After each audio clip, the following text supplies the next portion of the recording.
This is your guide that's going to help you change your body composition into anything you like within reason. And what we're mainly talking about is a way for you to become less fat, so reducing that body fat, but also building up some muscle. That way you can have a body composition that ranges somewhere from being just a little toned, or if you want to be somebody who looks completely ripped. The difference is going to be how far you take it, the duration that you do things over years. All right, so that's the main thing you need to take away here. Now, there are two things that you're going to need to be able to transform your body composition. What you're going to need first is to make sure you are no longer under-muscled. And this means we need to put together a proper exercise program. Now, for an exercise program to put muscle on you, it has to be difficult enough for your body to want to adapt, to become stronger. Now, the way we do this is by having an amount of sets we're going to do.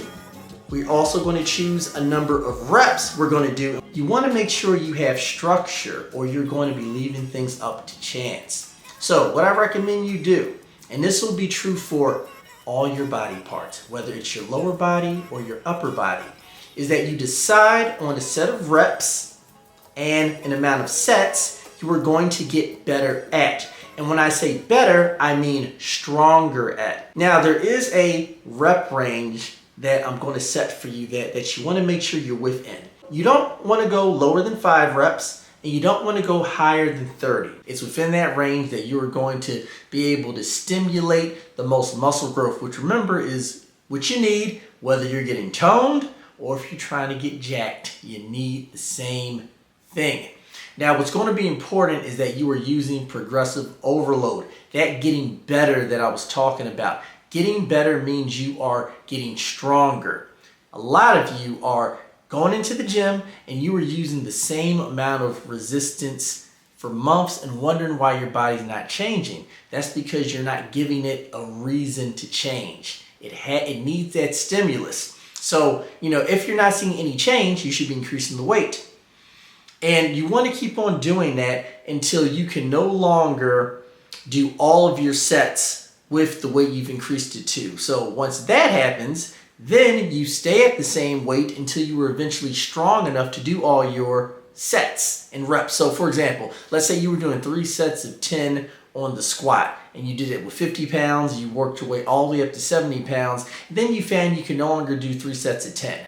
Maybe you can do 2 sets of 10 and your last set is only 5. In that situation, don't increase the weight.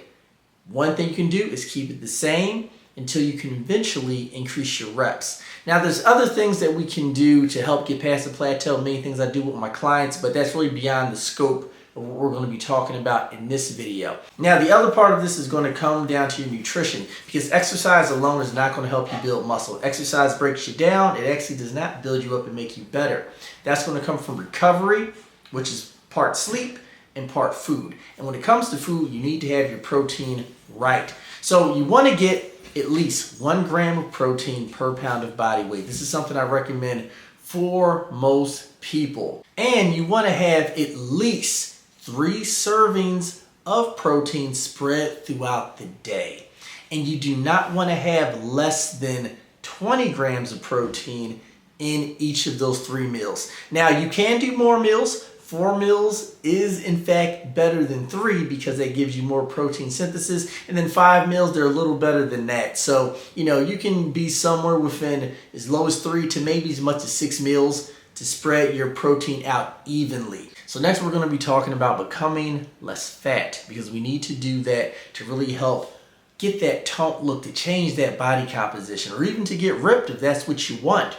Now, to do this, you need to get into a calorie deficit.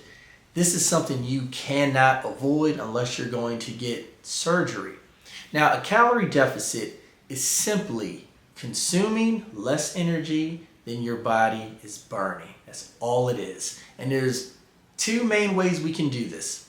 The one way is going to be through your diet. So what you need to figure out first is how many calories are you currently eating, right? Because if you just go off of what you're currently doing, it's probably keeping your weight roughly the same. So what I recommend is for an entire week, write down everything you had to eat, write down the amount of calories, and then come up with the average. That's how many calories you're currently eating. To get into a deficit, whatever that number is, I recommend subtracting 500 from it. So if you're in a 3,500 calorie deficit per week, you should lose roughly 1 pound of fat per week. And if you don't think 1 pound of fat is a lot, this is 1 pound. That's a lot of fat. Now, another thing you can do to help be in a calorie deficit is going to be your activity.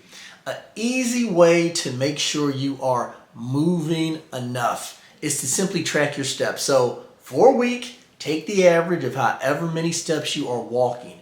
Once you come up with that number, add an extra 2,000 to it. That, with the calorie deficit from your food, that is going to really help turn up the amount of calories you are burning. It's going to help you lose extra body fat. And it truly is that simple to get into a calorie deficit. But I also know it is not easy. Now, I've coached well over 1,000 clients and I've helped them successfully change their body composition. So I do understand many of the problems that come up. I know many of you don't even know what type of foods you can eat that are even low calorie. Where do I start? How do I weigh my food? What do I do if I start to get hungry? Because these are issues that can make things challenging. Now, if you want to do this yourself, really what I recommend most people do is go for more simple foods, things that just come from one ingredient. That is a real good place to start to help you get on the right track. For example, chicken's made out of chicken. Broccoli's made out of broccoli. Now, if you're somebody that likes a little more variety, then there are some options out here. So I do have a cookbook that is full of many low-calorie, high-protein options. And this is going to be what you're going to want to look for when you are making your food. So, if you're interested, my cookbook, it's called the Lean and Light Cookbook.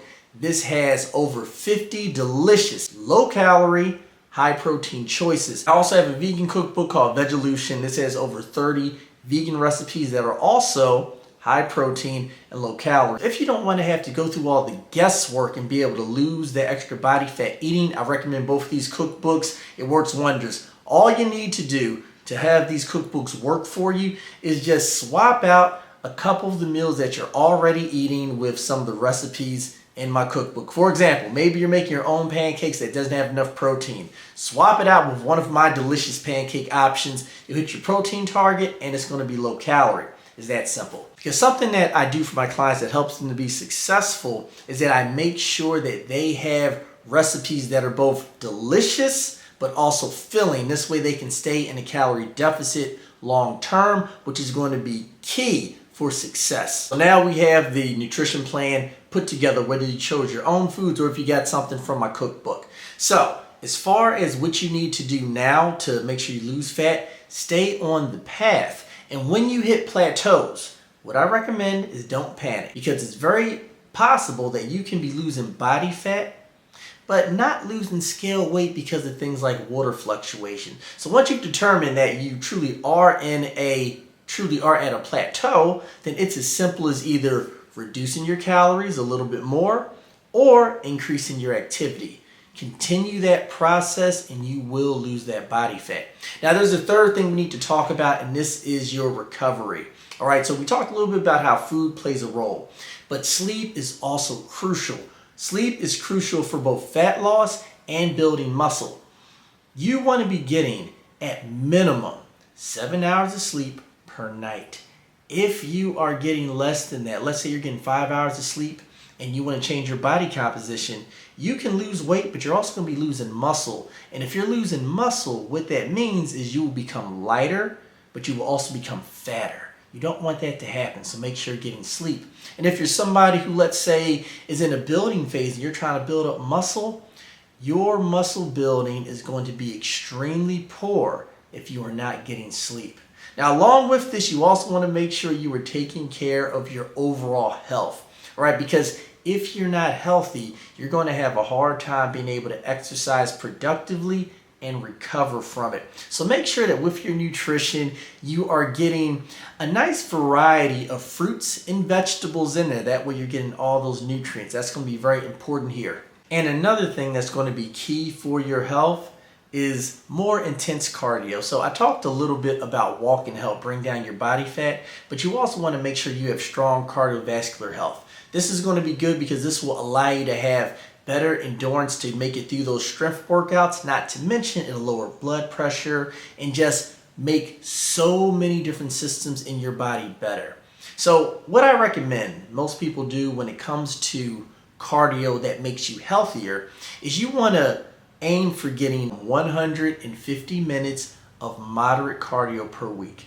Now, everybody won't be able to start there, but that's where you want to, aspire to get to. Now, what do I mean by moderate cardio?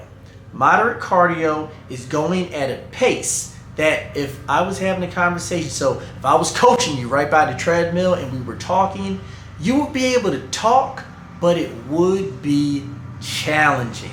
That's the pace you want to be at, and you can choose any form of cardio to make this happen. What I recommend most people do is choose the cardio that you enjoy the most, all right? And that'll have you covered. All right, and that is everything you need to know to be able to transform your physique to something that you love. If you would like some help along your journey, you can message me the code word NEWME. That way I know you're ready for your transformation. Now, if you're somebody that just needs some help with nutrition, I do have my cookbooks. I have my one cookbook, Lean and Light. This has over 50 delicious, low-calorie, high-protein recipes. And then I also made one for my vegans out there. It is called Vegelution. This has 30 plant-based, high-protein, low-calorie meals. This way, you'll just be able to eat right without all the guesswork. All right, Fit Family, y'all got this.